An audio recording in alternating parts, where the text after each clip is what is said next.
السلام علیکم ورحمۃ اللہ وبرکاتہ۔ ناظرین، آج 20 اکتوبر 2022 سے اس وقت کی بڑی اہم خبر سے آپ کو آگاہ کرتے ہیں۔ جی ہاں ناظرین، آپ کو بتلا دیں، انڈونیشیا میں بدھ کے روز جکارتا اسلامک سینٹر گرینڈ مسجد کا عالیشان گنبد آگ لگنے کے بعد منہدم ہو گیا۔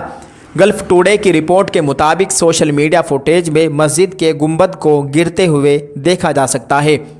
ناظرین، آپ کو بتلا دیں کہ ایک بہت بڑی مسجد کا بہت بڑا گنبد آگ لگنے کے بعد منہدم ہو گیا۔ اللہ کی شان دیکھیے، اللہ کی قدرت دیکھیے، اتنے بڑے حادثے میں کوئی جانی نقصان نہیں ہوا۔ ناظرین، تاہم حکام نے کہا ہے کہ کوئی جانی نقصان نہیں ہوا۔ انڈونیشیا کی میڈیا کے مطابق فائر فائٹرز کو مقامی وقت کے سپہر 3 بجے کے فوراً بعد آگ لگنے کے بارے میں آگاہ کیا گیا، جس کے بعد کم از کم 10 فائر انجن وقت پر پہنچ گئے۔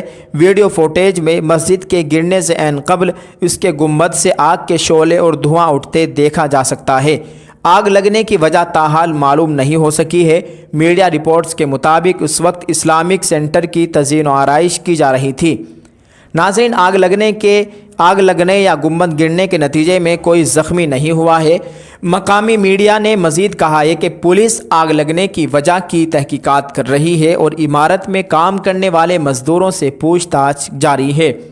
مسجد کے علاوہ اسلامک سینٹر کمپلیکس میں تعلیمی، تجارتی اور تحقیقی سہولیات بھی موجود ہے۔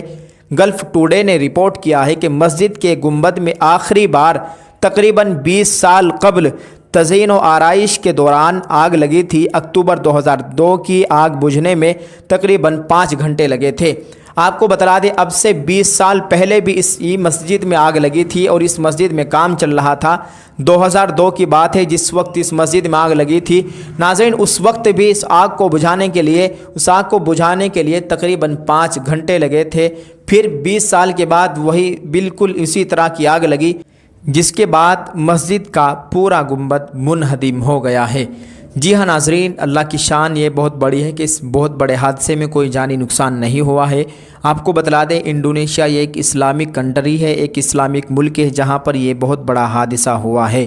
آپ سے گزارش کرتے ہیں کہ دعا کرے اللہ تعالیٰ پوری امت کی حفاظت فرمائے، دینی مدارس، مکاتب، خانقاہوں کی، مدرسوں کے اللہ تعالیٰ مکمل حفاظت فرمائے، آمین۔ السلام علیکم ورحمۃ اللہ وبرکاتہ۔